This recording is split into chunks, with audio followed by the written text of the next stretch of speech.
Hey, hi, hello. It's the Jesse LaSala Show. The Green Bay Packers season has come to an end for the 2022 season. It was the weirdest season I've ever watched the Packers play.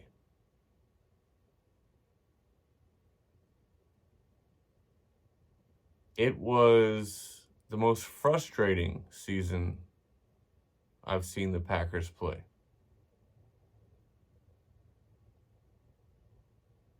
Going into the season, Aaron Rodgers was coming off of back-to-back MVP seasons. We lost Davante Adams to the Las Vegas Raiders in a trade in which he sort of forced. We offered him more money, but we didn't do it in time, which rubbed him the wrong way. And part of that had to do with Aaron Rodgers and his waffling of whether or not he wanted to come back long term.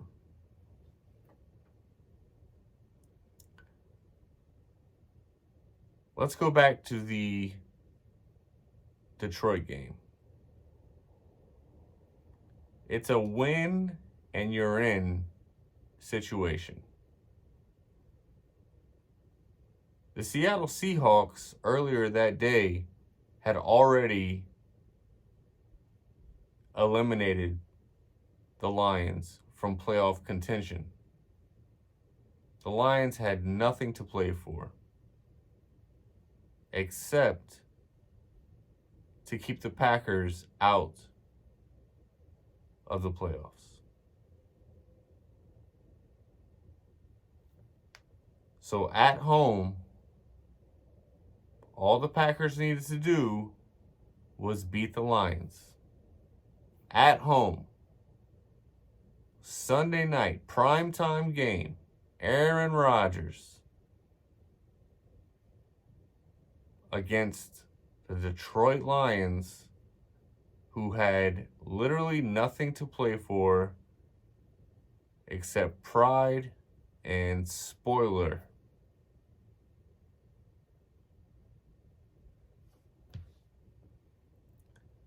Aaron Rodgers did not play well. Aaron Jones did not play very well. Kenny Clark did not play well. Jair Alexander was fine. Those four players make up the bulk of your cap, of your money. And when you needed them to be elite, they were just guys at home.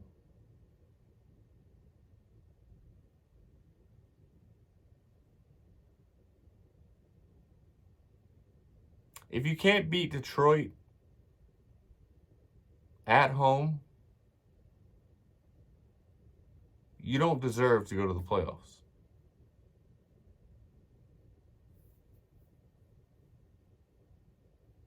To be honest, I thought this season was over after we lost to the New York Jets at home against Zach Wilson, who may be a backup next year.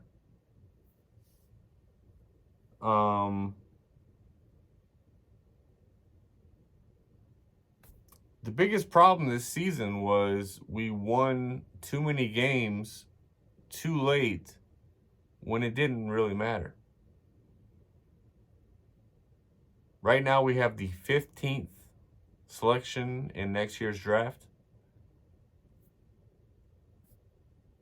If we wouldn't have won, all right, so we were 4-8.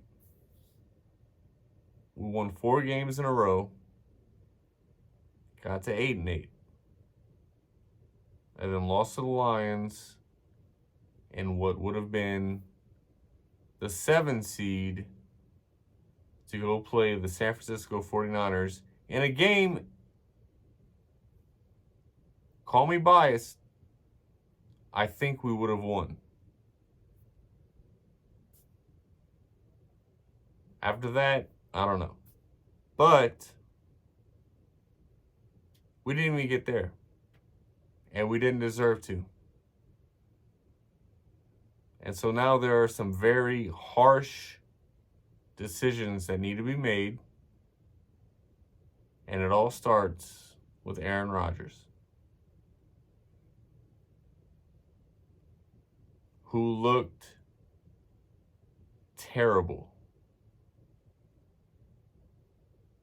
Terrible. He looked very average all year.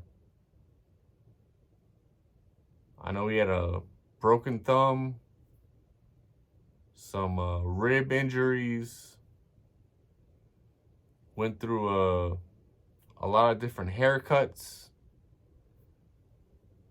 But when it comes down to it, the guy you're paying the most money to win you games and to keep you relevant, the guy that is the face of your franchise, the guy that people talk about on sports talk radio on a national level, the guy who thinks he's the smartest guy in the room at all times, the guy that doesn't show up to workouts. He has it all figured out. You got to get on my page. You have to know my hand signals. You have to run the right route, or else I'm not even going to look at your direction. The guy who is supposed to be the guy was terrible in a must-win situation, much like he has been the past 3 years.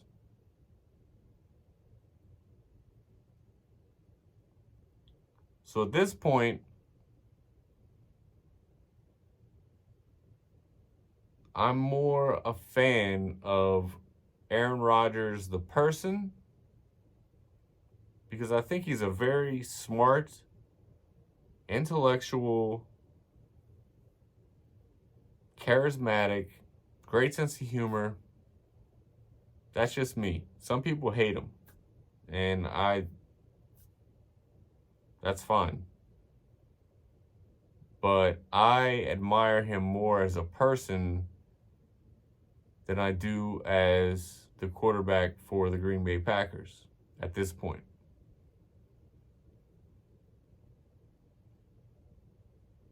It's time.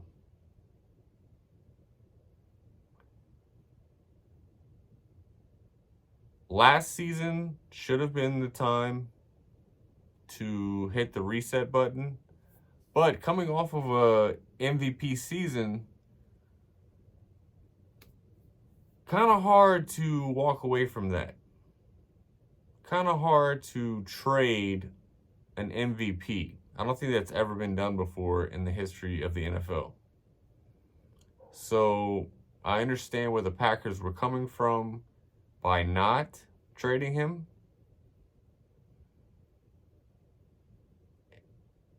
And who knows?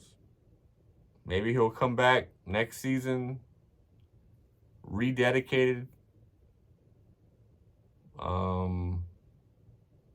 A little more fire in his veins, a little more FU. But just a terrible way to end the season, in which I already knew was dead by week 7, I guess. And I knew they had no chance of not even making the Super Bowl, but much less winning the Super Bowl. So my hopes and dreams of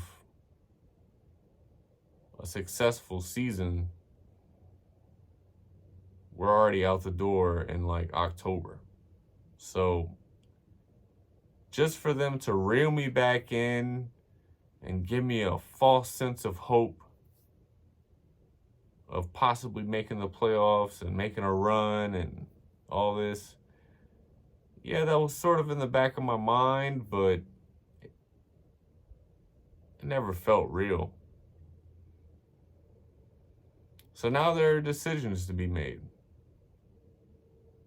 A lot of it has to do with money, contracts. And Rodgers has the Packers tied up by the balls because of this complicated ass contract he signed last year. I'm not going to go into the nerd statistics of it all.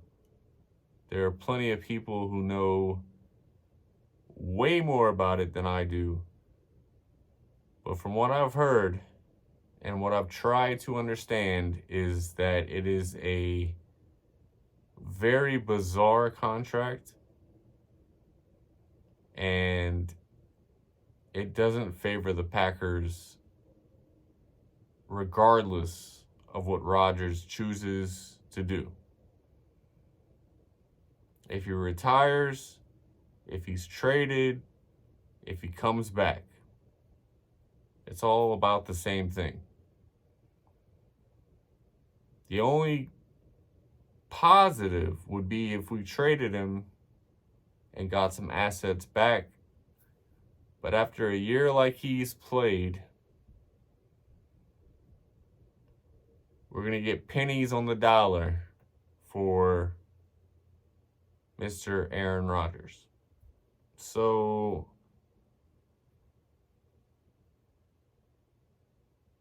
with that being said, Aaron Rodgers aside, the next question becomes Joe Barry, the defensive coordinator for the Green Bay Packers.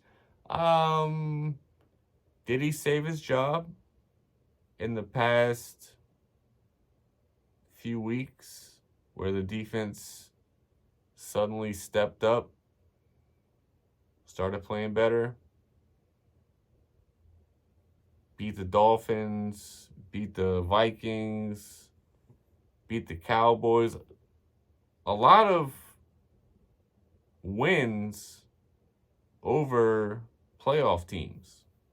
That's the only thing you can point to. But if you're going to run it back with Joe Barry and Aaron Rodgers and just say, hey, last year was a fluke, we'll get it right this year, that's one way to go about it. Or do you trade him? Start the Jordan Love era. Because Jordan Love could have won some of these games that we beat ourselves. I mean, there were at least a handful of games this season where if Jordan Love was the quarterback, we would have won because he is subservient. He understands the concept. He's not trying to play outside of himself. He will do whatever Matt LaFleur tells him to do. He may not do it as well as Rodgers, but he will follow the game plan. He will say, yes, sir, no, sir, okay, sir. Whereas Rodgers will be like, yeah, that's a cool play, but I think I have a better play. And so that is the most frustrating part about the 2022 Green Bay Packers is that we will never really know how much of it was on Matt LaFleur, how much of it was on Aaron Rodgers and his injury, and how much of it was on the defense and Joe Barry.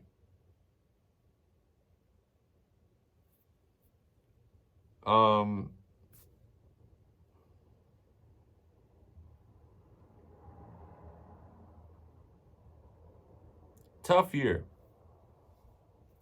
Very tough year.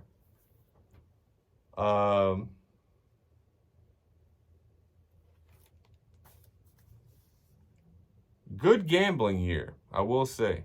I mean, it's been a weird NFL year, but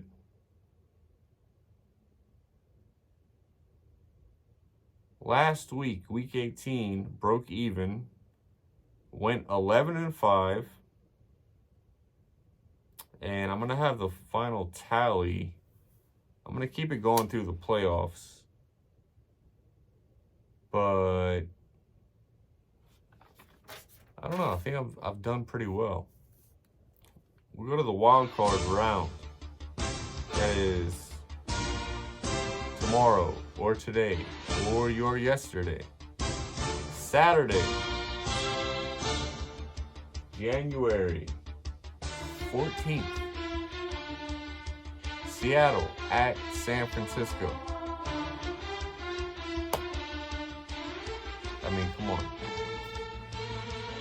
San Francisco is going to win. With Brock Purdy.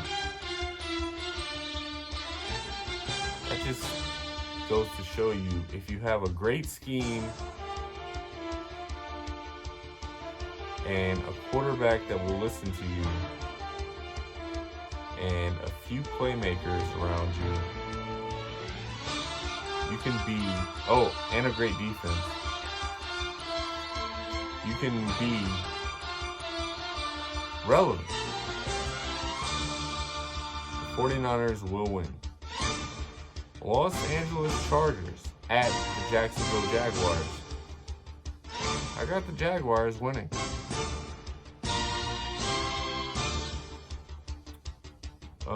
Sunday, Miami at Buffalo. This is either going to be a blowout or, because you remember Buffalo has the injured player who may or may not be in attendance to this game. It could be an emotional build-up and then sort of like a mind fuck where, I don't know, it could be weird. I'm just going to take Buffalo on the money line because Miami is without Tua. I think Skylar Thompson is going to be their quarterback. Buffalo's going to win. It's just by how much. I have no idea. The New York Giants at Minnesota. Now, I will be rooting for the Giants because I hate Minnesota that much. But I think Minnesota wins because they've been doing it all year, winning ugly, sloppy games. They're at home.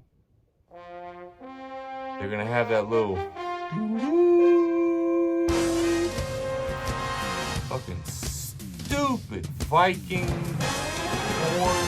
You know, all Vikings back in the day were basically rapists. This is what you name your team after?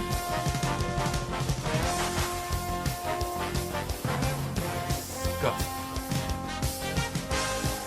And then for the first time, I don't recall last year there being a Monday Night Football playoff game. Did they just start doing this? I don't remember. But apparently, Wild Card Weekend, there's a Monday Night Football game, and guess who's in it?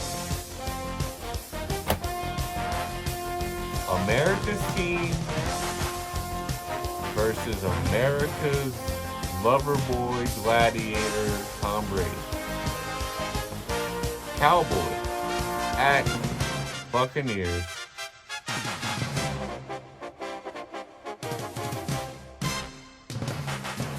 I can't describe how much I hate both of these teams collectively.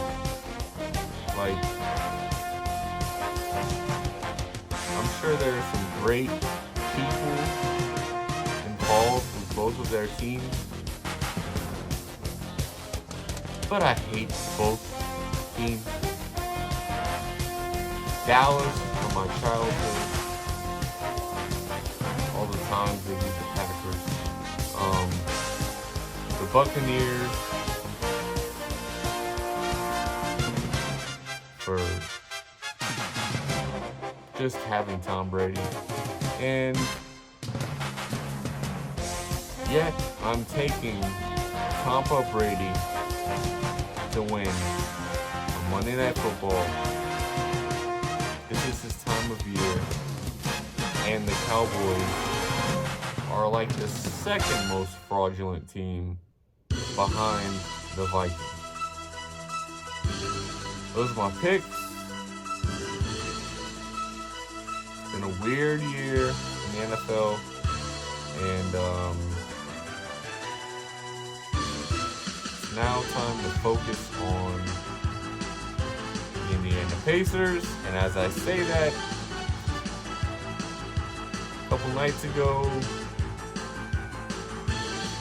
our boy toy, our MVP, our all-star, Tyrese Halliburton, exited the game with multiple injuries, out at least 2 weeks. And even without him tonight, we only lost by 2 points to the Atlanta Hawks.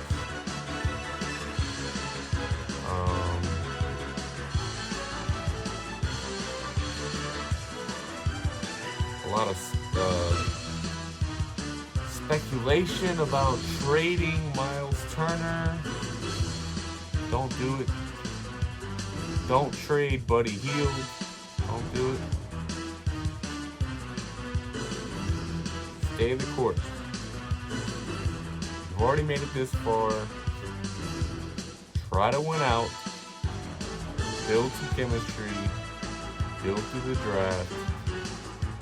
Keep everybody intact.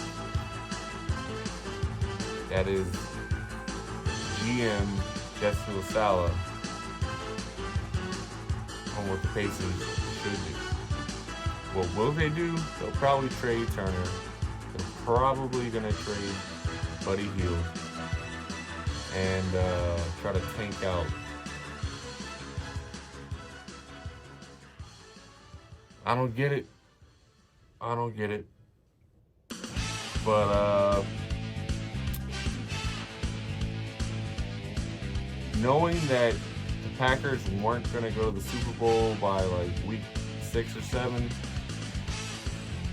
sort of let me enjoy watching the season fold out as an outsider, just watching all the teams. Also, gambling had a lot to do with it. It makes every game interesting. So I'm looking forward to more football. I mean, I'm a Packers fan first, but ultimately I am an NFL fan. They got me by the balls, and I will be watching.